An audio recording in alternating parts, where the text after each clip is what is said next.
All right, my friends, how you guys doing? Today we're actually going to view on this video the difference between riding on a trail or rock climbing and riding with desert or more sand dunes. What will be the main difference and my recommendations on the way to set up your vehicle? So, first of all, as you know, these kind of vehicle, they can go to any kind of terrain. They're 4x4, they're off-road.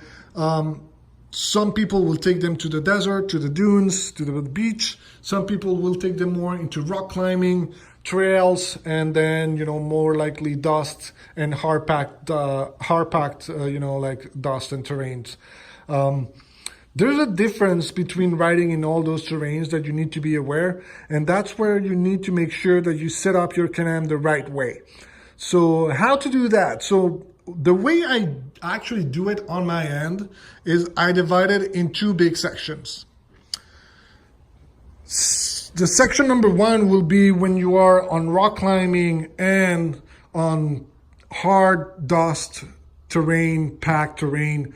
That will be something where you will try to rise the setup of your Can-Am as much as possible, because you will be going among different, stones, different terrains that will require your Can-Am to be really rised up to make sure it goes through all those different cracks and different roads and different stones. And for that, you will also use different tires. You will use these kind of tires that you will try to have where, you will be able to crawl and make sure that you are packed on, terrain. Now, when you are trying to get some crawling and try to get on, some dust or packed dust, trails, what you will want to do is you will try to set up your tires with these kind of tires, which is, all-terrain or, crawling terrain. Some people use more especially for rock climbing, tires that are going to look a little bit more like the regular 4x4s, like the Wranglers or, the Jeeps. They will use that kind of tires. Those are great for rock climbing because it gives you a lot of contact with the stones. And you have, for example, on the Maxxis collection, you will have the Liberties. The Liberties tires will allow you to have that great surface on the tire that will allow you to have a lot of grip when you're rock climbing. If you're more into kind of all-terrain, mud and all that, you will try to go for a tire like this, like the Bighorns 2, for example, that has the advantage that, can shred a lot of mud out and a lot of dust, but at the same time, you still have some grip on rocks. Now, the way you will set up your shocks is you will try to rise your vehicle as much as possible to gain a lot of clearance on your vehicle. Number two is once you're actually on the trail, you will have to try to gain some grip. So for that, what you will do is you will try to have some grip. In order to get some grip, you need to set up your pressure tire. That's really, really important. Your pressure tire, it's really important because if you're absolutely, your pressure tire is high, your tire will be more hard and will be less adaptive to the different obstacles, meaning that you will start spinning, you will start, going, yes, probably faster on flat terrains, but you will have less grip when you're trying to go up. So in this case, when we're trying small trails, what we do is, at least on my case, I will set up my tires to around 16 PSI. That's what I do on beadlocks, flat trails. I want to go fast. I want to make sure that I can go fast. I will set up to 16 PSIs. And that's because I have 4 people on the back. It's kind of heavy. I want to make sure that I have some cushion, especially if there's any jumps or anything. I want to make sure that I have some cushions to make sure that my tires and my shocks absorb that, that drop and that jump. Now, if I'm going to be crawling on rocks, what I'm going to do is I'm going to drop the PSI pressure all the way to around 10 psi's. Why 10? Some people say, oh, you can go all the way 6, bro. You can do 6 and that's perfect, blah, blah, blah. Yes, but in this case, I do have some weight on the back. I do have some weight because I have 4 people, and the trails that I've been doing, 6 psi will be way too slow. And even if I have beadlocks, I will be able to lose tires or, to get the tire out of my rim. So that's the reason I don't go all the way down to 6. People will say, well, I have it to 6, nothing happens. That's great for you guys. If you have a 2-seater, yes, definitely you can go lower because you don't have that much weight on your Can-Am or on your vehicle. So it allows you to stay at 6. You will have perfect grip. Great. That's awesome. Me personally, I drop it to 10 because of the fact that most of the time I have some people, I have a cooler that is full of beer, and I have a lot of stuff. So at that point, what I do is I drop it all the way down to 10. It allows me to still have a lot of grip on rock climbing, but it still allows me to kind of like absorb somehow as well, the weight that I have when I'm dropping or jumping. So that's what I do. When I do regular trails, I keep them at 16. If I go all the way full in rock crawling, I will drop them at 10, and that's what I do. Now, if we switch to sand, that will require some different things.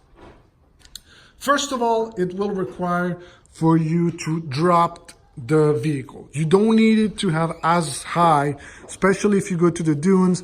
It will unbalance the fact that your weight is going to be, your point of equilibrium will be a little bit higher. So if you go into a dune and start turning, your weight will unbalance and you will be able to roll out. So what you will do on the sands dunes, you will drop your shocks and make sure that, your ground clearance, it's around, probably, 10 inches, all the way to 12 inches. That's plenty of clearance, and it's more than enough for the dunes. Second really big change is tires. Now, on tires, here is where you need to have what we call paddles on the back to make sure that you have that traction and that you don't waste, power on, digging yourself into the sand. And then you have these kind of like mohawks on the front that will allow you to steer in the sand without digging yourself. Now, same. In this case, when I have sand tires, you will say, well, you can drop it even to 6 psi. That's absolutely great. Same again. Because of the weight that I have, it's a 4-seater. I don't go all the way down to 6 psi. I do keep it at around 8-9 psi. So 9 psi on the back and 8 psi on the front. Reason being, same as I said before, I do have more weight. I do have more people in the Can-Am, so I will be a little bit more. I won't go all the way to 12 or anything, because the more, same, here you on the sand, you want to have more surface, more grip on the sand, and you want to make sure that you have that wide aspect. So for that, you drop the pressure all the way to 8 or 9. It will allow you to flat out the tire and have more grip and be able to push out on those accelerations.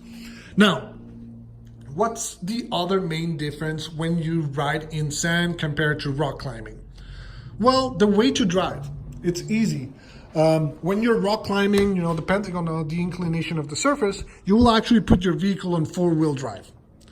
On the sand, basically, all the power should be on the back, and you can put it on 2-wheel drive. 2-wheel drive will allow you to actually use those paddles to really push the Can-Am and the vehicle all the way to full power and make sure that you have that power going on. You don't need to lock yourself into a 4x4, just put it yourself into 2x4. You need to have all the power on the rear on those paddles. Now, when you're rock crawling, is different. You are actually going up and need some grip on all the wheels that you have, and that's where you will go 4x4. So that's basically the main difference between trails and sand. And now there's a third category that I will recommend, which it's not really my favorite. It's not really my thing, which is mud.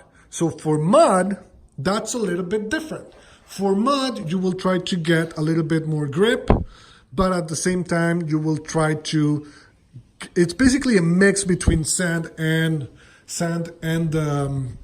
crawling, meaning that you will try to get as much ground clearance as you can. And I've seen some vehicles that actually put different arms, all accessories to actually gain all the way sometimes to 20 inches of clearance.